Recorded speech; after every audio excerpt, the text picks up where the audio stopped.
How you guys doing? It's Andrew, FloryPB, and it's been a long time, but I have a lot of updates this year.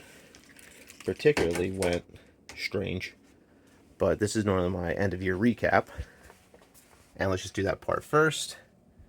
We're down a touch this year from the previous year, 4%, but that doesn't count the sales that we did with 5-Star Paintball and Jordan, who probably closed most of this gap, if not all of it. And the true problem was November and December. Frankly, I ran out of 2K5 boards. I ran out of IR3 boards. They're my two biggest sellers probably of everything. And how that happened was, well, last year we had the tariffs get enacted. So before they were enacted, like right around December, January of last year, I put in a very big order of most of the products I have, a year's supply, if not more. And we went through it by November, basically. And since then, it's significantly more expensive to have boards manufactured with the components on them in China, or anywhere else really, but in China, that's been the go-to outlet for this stuff. So we have switched our model, and now we manufacture, or we are starting to manufacture in-house. So we get the panels still made. Here's a 2K2 board with my button set up on them. And I have one panel size I use. I use one specific panel size because it can correspond right with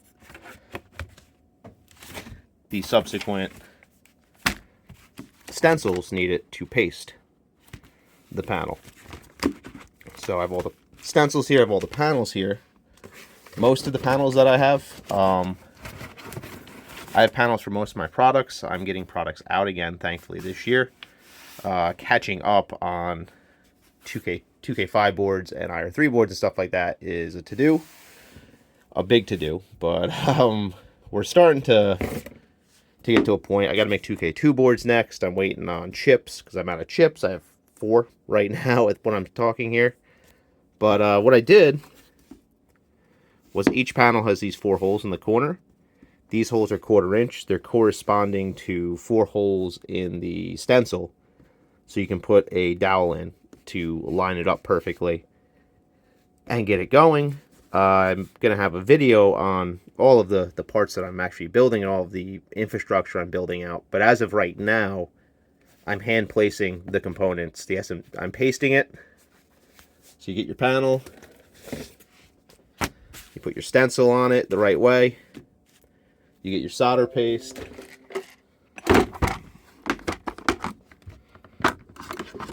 You smear your solder paste on. You scrape it in. I'll do a video at some point of me actually assembling a board. But get your solder in, pull that off, clean that off. Then you have a pasted side. 2K2 boards and 2K5 boards and a couple others are double-sided. So it's a 2-step operation. But then once we have that, and I have all of these which are full of components right now, you grab your SMD components. Not a big SMD component in that one, but a couple of them. You grab your resistors, and these are MOSFETs. These are other resistors. These are 1 mils. These are 150s. I have some other ones there. And you start placing them with tweezers onto the board. Once you have the side done, you cook it in the reflow oven, which is upstairs currently because I set the fire alarm off down here with it, unfortunately. But working on that. It's too cold out right now to do it in the garage or outside, which would be preferable. But working on that part.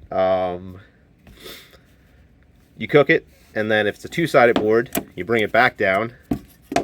You clean, you paste the other side, you place the other side. This one's not bad. It has just the dip switch, I think, on this side. Everything else is on the other side of the board. Cook it again. Then you come back and you place all of the through-hole components, your chip carriers and your headers on this particular one, then all of the JST connectors on this board.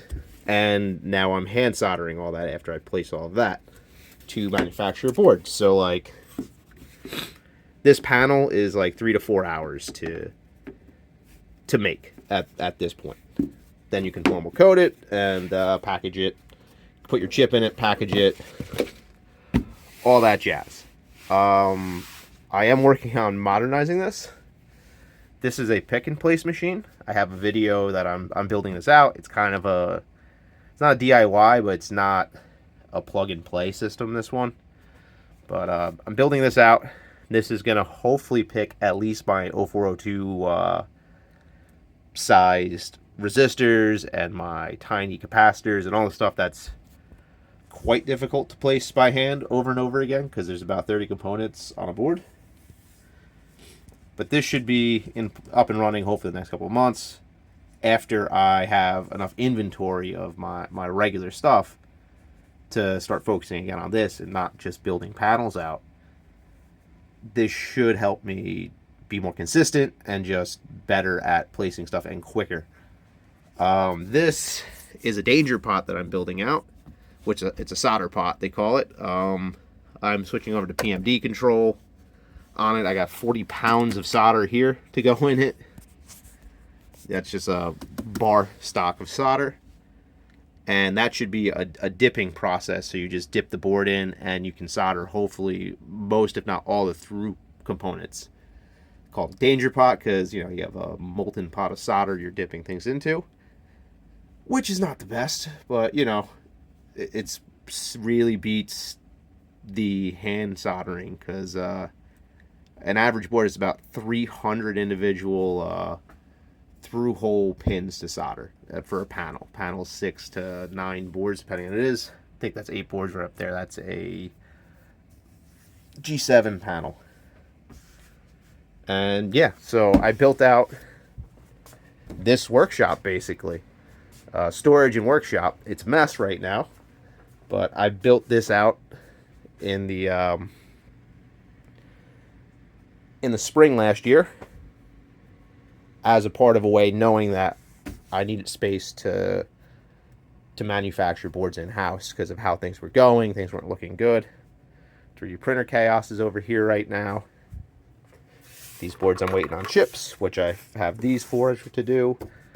You know, there's my MP lab to program off of.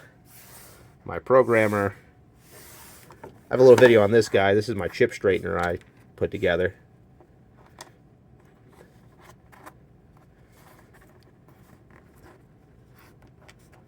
That's highly effective. I like that a lot. But yeah, I need better storage. I need better everything. But we're just running right now and trying to keep making product while building out the facility we're making product in. So it's taking time. Lots of time to do. But we're getting there. And hopefully at some point this year I'm going to be able to be back up to capacity where I have all of my boards in stock. Everything's in stock. And I have, you know, extra panels of everything, so I can make more when I start running low, and it's not a big deal. And then I can start going back to trying to advance and make more different products and stuff that we want to do and start growing again instead of trying to survive, I guess. I don't know if survive, but adapt. Adapt to the current global climate on how trade is between nations and all this shit that we're dealing with. But we had a good year. So far this year has been ridiculous. I'm up 34% in January, but that's because we had a backlog of no 2K5 boards, no IR3 boards the last like 2 months of the year. Now I have them in stock. I had some big orders go out. I know Jordan grabbed a bunch of them for 5-star paintball a couple weeks ago. And yeah, we are starting to cruise again. And hopefully that can just keep going and keep growing at this point. And I can start doing newer products a little bit later this year. But yeah, as of now, this is the yearly update. It's a little different than normal. Normally it's just on the computer. And again, I thank you guys for another great year of sales. Clearly, the market is not weakening on the products. It's definitely the same market, and hopefully as I can make new products later this year, I can grow that a little more. And everything's getting a little more expensive because tariffs, so everything I'm buying is a little more expensive, so the boards are getting a little more expensive, unfortunately. I'm doing a lot more work myself per board now than I was, so it's a lot more hours, which stinks, but I am now profiting more per board as well because I'm doing the installation work, so I'm getting paid to do that versus paying someone to do that for me, which works, I guess, in my favor-ish. Just I don't have that much time normally, which is the unfortunate part. But yeah, this is why the videos have not been coming out. This is why the board slowed down. My communication's probably not as great as it's been. I apologize for that, and I do thank you guys for supporting me and understanding when I do miss you and I come back later to it. And yeah, this is where we're at. This is what we've built this year. It's not what I was planning to build before everything happened, but I think we are in a good spot right now to keep going and to keep producing a product and hopefully eventually start expanding on that product that we're producing. And as I get quicker and more efficient at building boards, it will work out better for you. All right, guys, it's Andrew at FloryPB. That's it for this one. Thank you.